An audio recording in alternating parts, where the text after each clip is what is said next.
a really good example of me is for 45 minutes I've been trying to figure out what to sit on.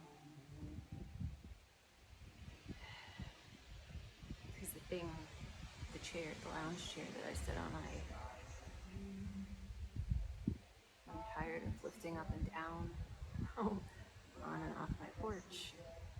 I have a hurt knee and I have no energy, and I didn't want to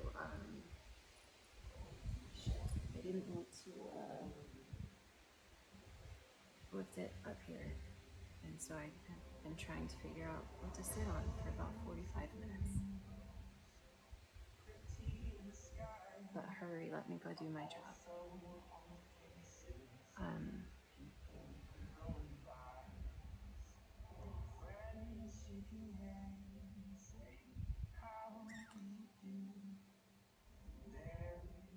Funny story. I needed to try to get out of my head last night, so I decided to take a shower. And instead of staring at it, I actually got in it. But it wasn't until I was in it that I realized that I hadn't reset my water heater. My water heater broke last year, right? While all of this was going on with my ex.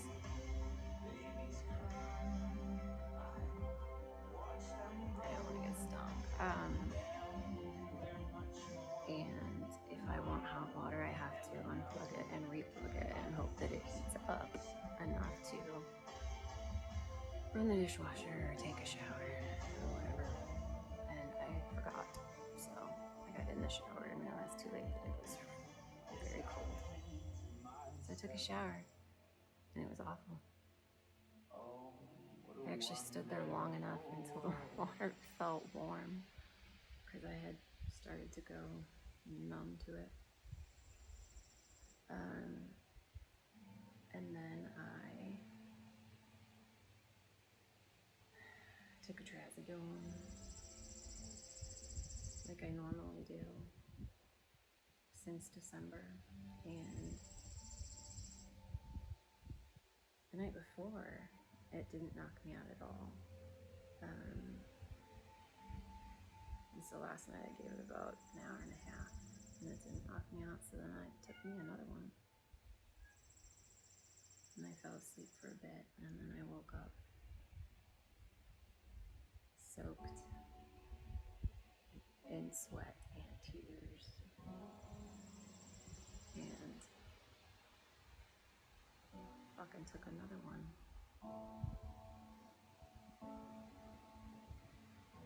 And then I did that one more time, so I'm alive. I got some sleep and it was awful, but I got some sleep, so that's good. So there's a funny thing going on with me, which is that I'm completely fucked up. Just completely. I sent my lawyer the text messages from him and the bullet points that I could remember from our conversation. I sent those to my lawyer as well, and I said, please don't be mad at me. I know that I wasn't supposed to talk to him, and I fucking panicked, and I apologize, and they're like, no judgment, but you're supposed to not talk to him to protect yourself, because the last time that you talked to him, he twisted your words around completely and lied about everything and fucked you over in court. She didn't say those words, but that's the gist of it was. And I'm like, yeah, I know. It was the crazy girl that picked up the damn phone. And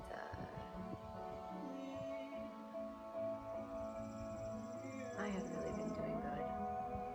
No,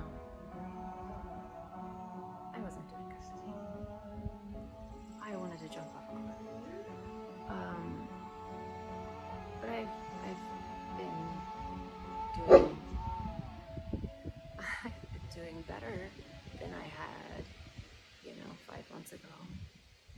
And then I had like a couple really stellar days, and I was super proud of myself last week when I realized that his text messages had thrown me into a panic attack like the last time that they did. I don't remember when the last time that he texted me was out of the blue, but I know that, Hank, no, bud. I was sitting in my family room, and when I saw that text message come through, I had an absolute panic attack, and I couldn't control my heart, I couldn't control my breathing, I threw up, I had to lay down, and that lasted for quite a bit. And so, last week when I realized that when he sent me a text message, it didn't affect me at all, I was really proud, and I think that I was on a high from that for like a day and a half. And then, like I did okay on Monday with the texts and not having a panic attack or any of that stuff, even though I did wind up needing to reply to feel safe, which sounds so dumb. It wasn't until I heard his voice that I was like, oh shit.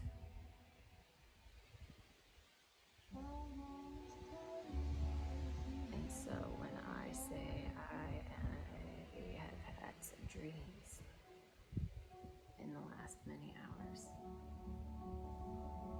about being hurt, I sure did. It's really weird to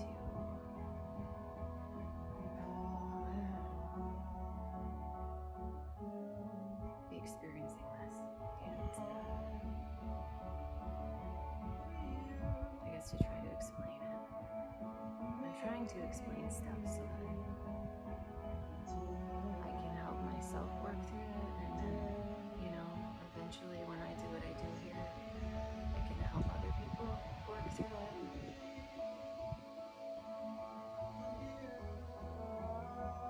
But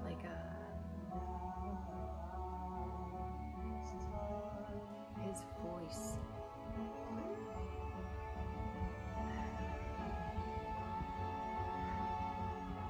instantly puts me into this submissive state. Lay down. Down. He wants so badly to come out here. I'll get him in a minute. He's gonna get mouthy. It scared me even though I knew it was coming. It puts me into a submissive state, which I am currently in. Even though he's not here.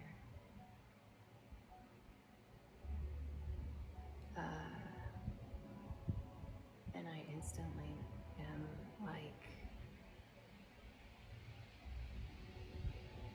in so much pain and confusion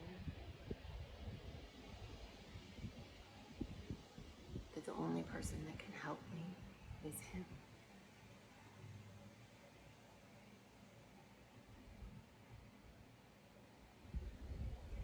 And he knows it. When we were on the phone, he said, I couldn't tell you how many times he needed me to hear his voice.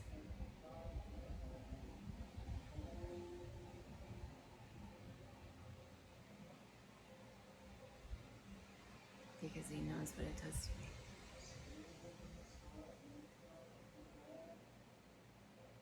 It's weird that he's the one that hurt me. He's the one that allowed other people to hurt me. He's the one that participated in other people hurting me. He's the one that cut me with words and actions. He's the one that threw shit at me, burned shit, and punched holes in walls next to my head. and shattered things next to my head and hit me in the head. And then nobody knew that part of it. And so he also was the only person that could give me a hug and tell me that he was sorry and make me feel better. And like, I understand how insane that sounds, because it is. And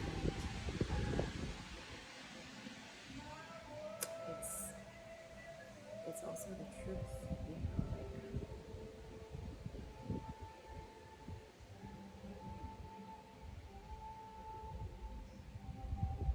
abuse doesn't like start overnight. I don't know. Maybe some does, but and maybe some kinds do. But like with him,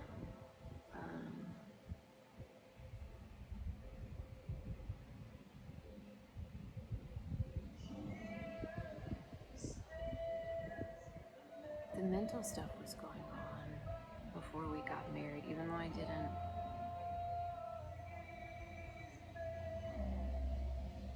give it enough attention.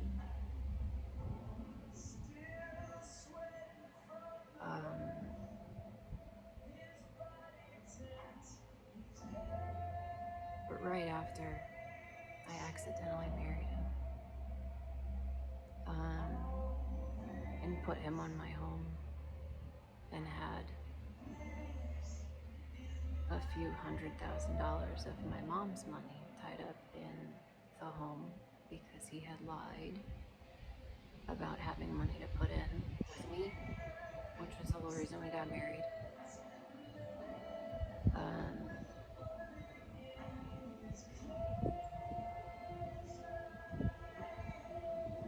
As soon as we got married, also I put his name on my house because he said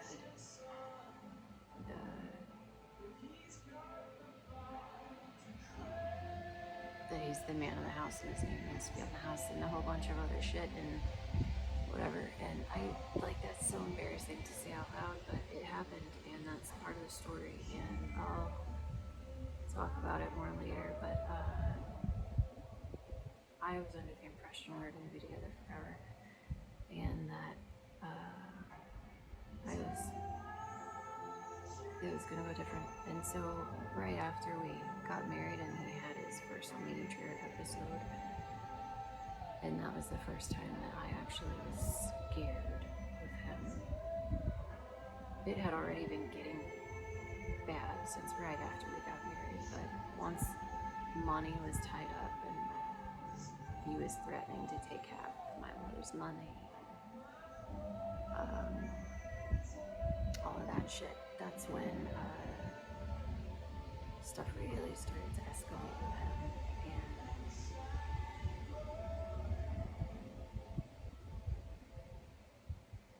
And even though it's escalating, it's still like a slow process. Like, it's not an everyday thing. And I think a lot of people might think that it is, and it's not. It's like a gradual thing. Like one day on, and then 15 days off, and then one day on, and then 13 days off, and then 2 days on, and 9 days off, and it keeps going. And that's actually a lot more liberal with the days. We never had 15 good days in a row. Never. But the blatant abuse did start slower.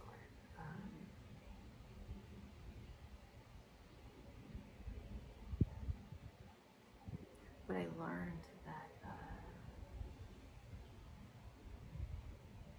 I wasn't allowed to have feelings. I wasn't allowed to fight back. I wasn't allowed to talk back. I wasn't allowed to say that sexually, mentally. I wasn't allowed to say those things because it got worse because of it. And because he would self-harm and make me watch and show me the evidence. And what I had done by speaking up. And so you learn to shut the fuck up.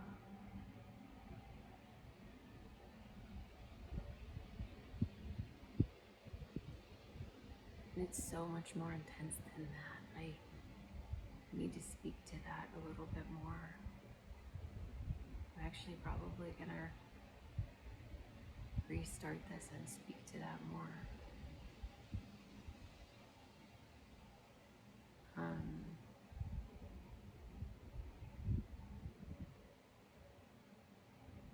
But his voice became a thing for me, where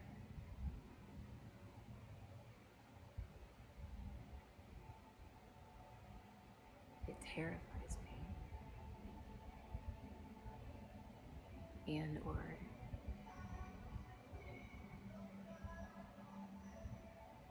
just makes me uneasy, but also made me feel safe. Someone explain that to me.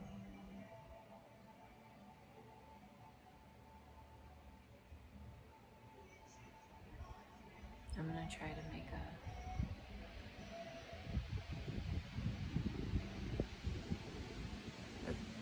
a good little example here in a minute. I've got to think because I don't know which example is the best, but I'm not okay. I'm not okay.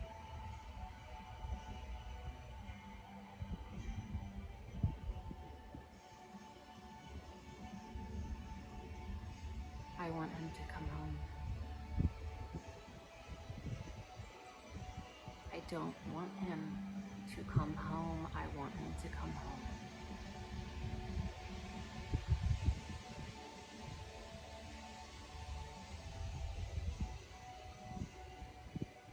If I were to let him come home, I know that he'd kill me.